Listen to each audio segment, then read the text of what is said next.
रोज प्यार कर लो और छोड़ लो,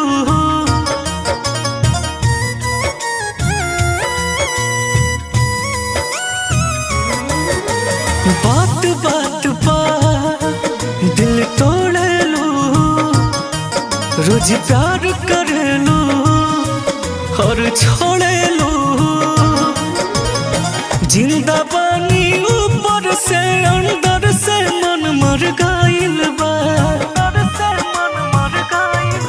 तुहर आदत बता बता हमरा से मन भर गइल बा। तुहर आदत बता बता हमरा से मन भर गइल बा।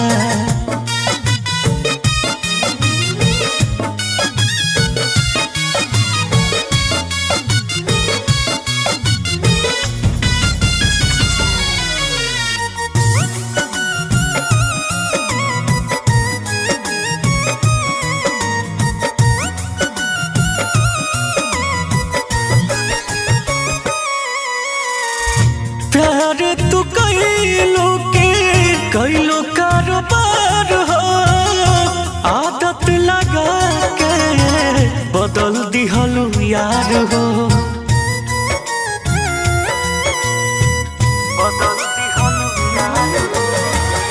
प्यार तू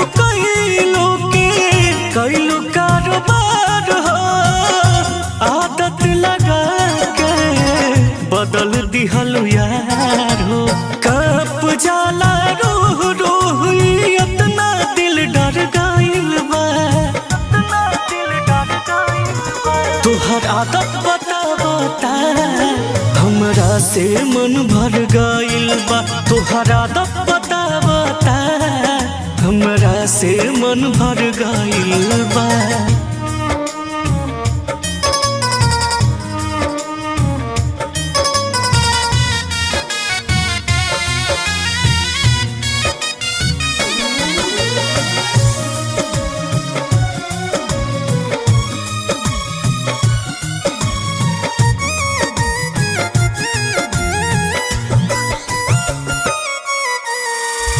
हक जता के हक छीनतारू, अपना बदन से के कीनतारू।